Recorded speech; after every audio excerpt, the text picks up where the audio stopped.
Hey guys, we back with another recording, and we are gonna continue our life beginning and always. I remember the name of the game this time. So it looks like we finished all of the things we can do with the first step. So I believe when we click and then summer ended, we'll be on to the next step. Move to the next step. Are you sure? Yes. I'll never get tired of that view. You sit beside your moms and Lizzie as the four of you watch the sun dip into the ocean somewhere far, far away. You like to imagine it cooling off in the water, resting itself before getting ready to shine brightly again tomorrow. That was a fun day. I didn't know they had magicians on the shopping street now. Neither did I. They're probably gonna just have the same voice. Oh no, we're so dull. Let's get out more. He didn't do no real magic, Mom. How did you figure that one out? Because I know that's not what real magic looks like. Oh, Lizzie dear, there's all kinds of magic in the world. Lizzie gave Mommy a suspicious look, but didn't dispute the claim. Well, we can't sit out here all night. Time to hurry home and get cooking. Who's helping with dinner? Lizzie immediately let out a groan. Mom, summer's almost over! The protest was obvious. You could practically see alcohol. How did I mess that up so bad? You can practically see school on the horizon. You certainly didn't want to spend your last bits of freedom cooking dinner. You could do that any other day. Please, can we play just a little longer? We have to keep playing before it's too late. It is almost over. Put on your best puppy dog eyes. Lizzie may not want to, but you planned on going home. What did I think as a kid?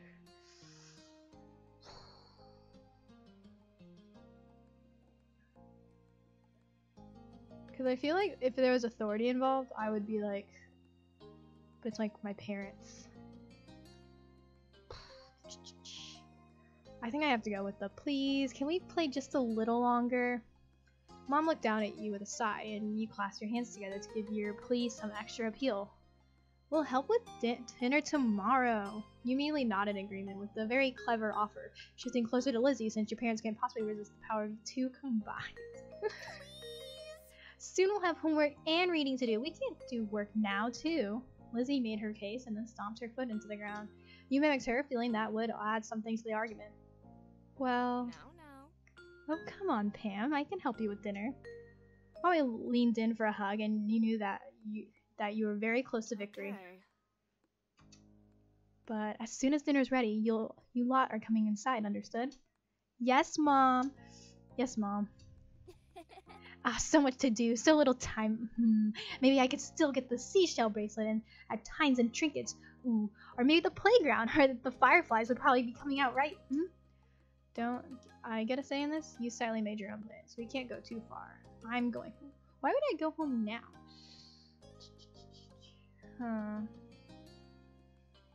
I think I would go with the we can't go too far. Maybe not, because I mean, as a kid, if my older sibling said we can do something, I would usually think, that's fine. I'd probably go with the, don't I get a say in this? Lizzie looked over at you, narrowing her eyes, like she was very seriously contemplating the answer to that question. A strong gust of wind made you shiver. Lizzie huffed as she wrapped her arms around herself. Rude. Doesn't the wind know that summer's not over yet? That's all Lizzie said before abruptly turning on her heel and heading off in the direction your mothers had gone. Where are you going? I'm going to my room. I have lots to plan if I want to make the most of tomorrow. You got this over, looking off towards the water again. Lizzie didn't wait, and before long she was disappearing off down the road.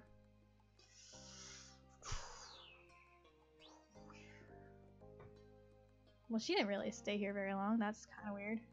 I think, like, the fact that I made the case, I'd be scared, kind of, but I think we know the area well enough that you stayed outside, which is probably not safe for a little kid to do. You watched Lizzie run off, twisting your lips as you considered what to do. In the end, the pretty sky and the soothing sound of the waves won out. You strayed off the path, grinning at the feel of the sand quickly filling in the empty spaces in your flip-flops. That was fun for a while, but you grew bored eventually. How else could you enjoy the remainder of your time at the beach? You looked for sea sails, you drew in the wet sand, and you roamed around. I feel like I just probably roam around. You walked along the beach, the faint crash of waves and cries of seagulls served as background noise. You didn't think about much, just focus on putting one foot in front of the other. It was a great evening, but soon enough you had your fill and were ready to join the rest of your family back home. Not too much farther down, you spotted a familiar green head of hair moseying along the shore. I wanted to see what he was up to. Curious, you strayed off your path and walked over to him. Cove knelt down, picking up something you fully identified as a smooth rock. He reared his arm back, then tossed it out into the water. You were impressed over how far he got it to go. It sailed way out into the sea. It was a good toss. That was pretty neat. It wasn't a long throw, but he didn't care to try for that. The rock sunk kind of like a rock and fell back down almost right after he tossed it. So I decide the fate of his stone, huh?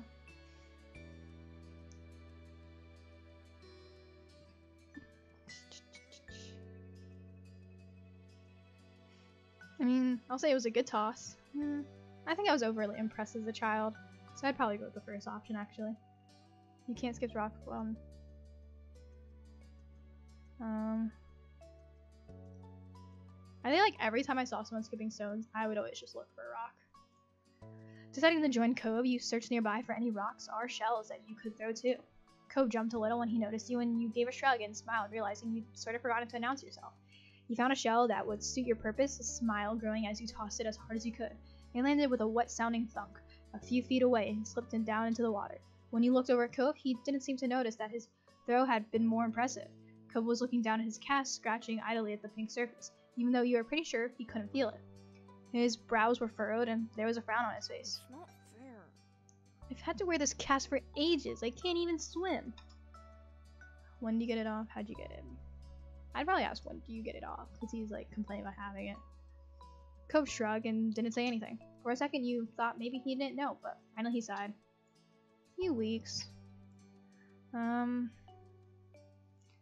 didn't think a few weeks was that bad. I feel like a few weeks in a kid's mind is so far away. That is a while away. You hoped the upcoming weeks flew by for Cove. I was clear how badly he wanted it off. Cove let out a huff, plopping down into the sand. I can't believe summer's almost over. You sat down next to him and nodded in agreement, regardless of the sudden topic change. I didn't want to go to school. I mean, I would. I don't want to go to a new school. I think it'll be the same school as you and Lizzie. My dad said something about that, so why don't you want to go? It's nice as far as schools go. You'd only ever been to the one school, but you were sure that his old school couldn't have been that much better. I used to hate that all the time when I would go to a new school and people would be like, they're like, well, it's probably just as good as your old one, and it's usually just not the same. Then again, he did have to make new friends and meet new teachers. It could be kind of scary. Cove shook his head, then wrapped his good arm around his knees as he drew them to his chest. You heard a sniffling sound, and when he took a good look at his face, you realized that his eyes were wet. I want to go home.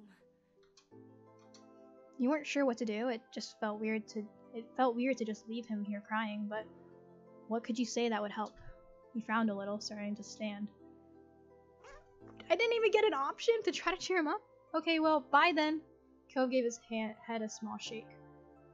No, I want to go back home. Right, Cove wanted to go back to his old home, the one that sat waiting someplace far from here, the one he would bring up whenever he felt this sad. It had been a while since he had moved in, but he didn't seem to feel any better about being here. He settled back into the sand, trying to consider what to do. This can be your home. It'll be alright.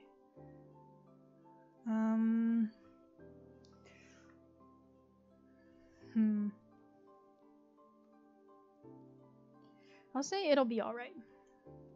Sometimes when you were sad about something, your mom said that to you. And the moment you thought it couldn't possibly be alright because Sir Stuff-a-Lot lost his arm, or you skinned your knee, or you couldn't possibly finish all your vegetables. But in the end, they were always right. You're not going to leave, right? You'll still be around. The question was a little surprising. Of course. I feel like at that age, it's like, I remember always telling my friends, like, yeah, we'll be friends forever, but then eventually I would move and we wouldn't stay in contact with each other.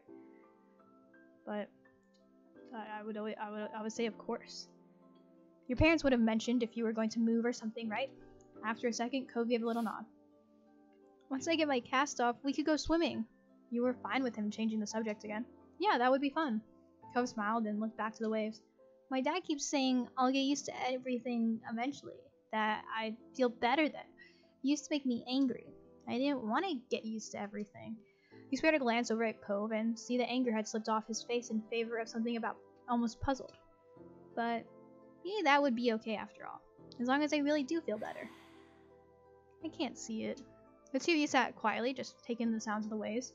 Lost in thought, you started a bit when you heard a faint, familiar sound. The sound of your mom shouting your name. You looked over your shoulder, realizing it was probably time for dinner. Had you guys really been sitting out here that long? You stood and dusted the sand off of yourself. My mom's calling. It's time for dinner. You should come. Cove looked up at you, expression screaming reluctance, yet ultimately. Okay. When you smiled, Cove returned with one of his own. But the two of you couldn't stay there in your own little world any longer. You were being called forward. So the both of you ran off towards your house, leaving the waves and summer behind.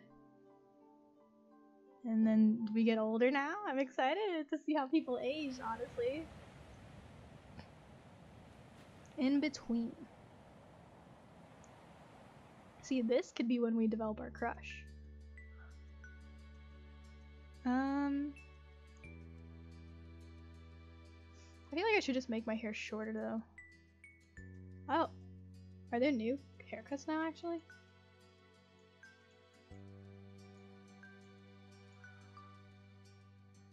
Huh.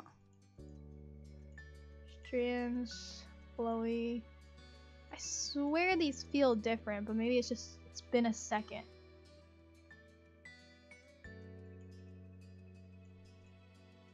I'll go with that one, and then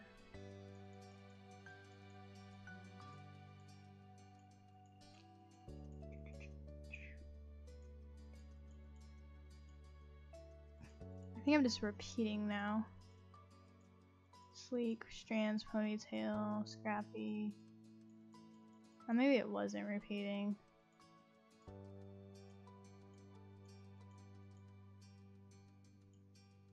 I'll go with the medium one. Change page.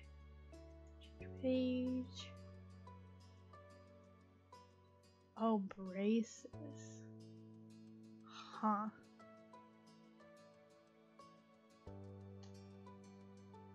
So, I think I got braces when I was a teenager, and not really at this age. So, we'll wait on braces. That is a cool new option we see. Done.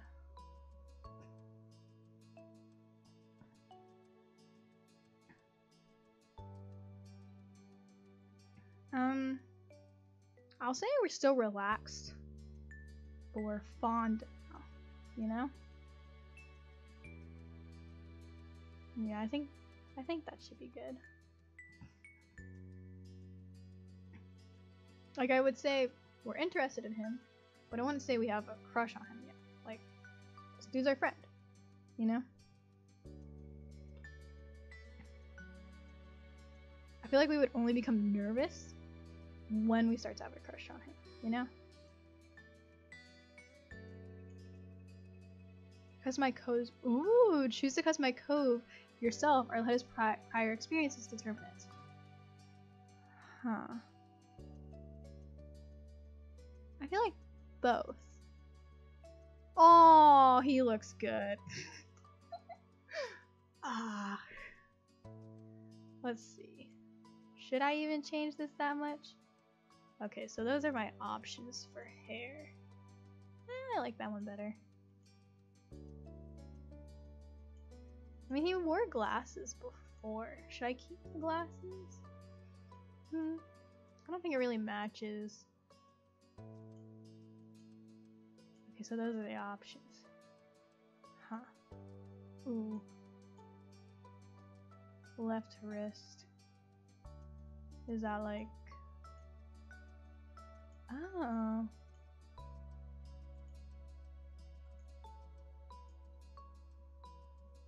Okay, I just changed his hair. I think that should be fine.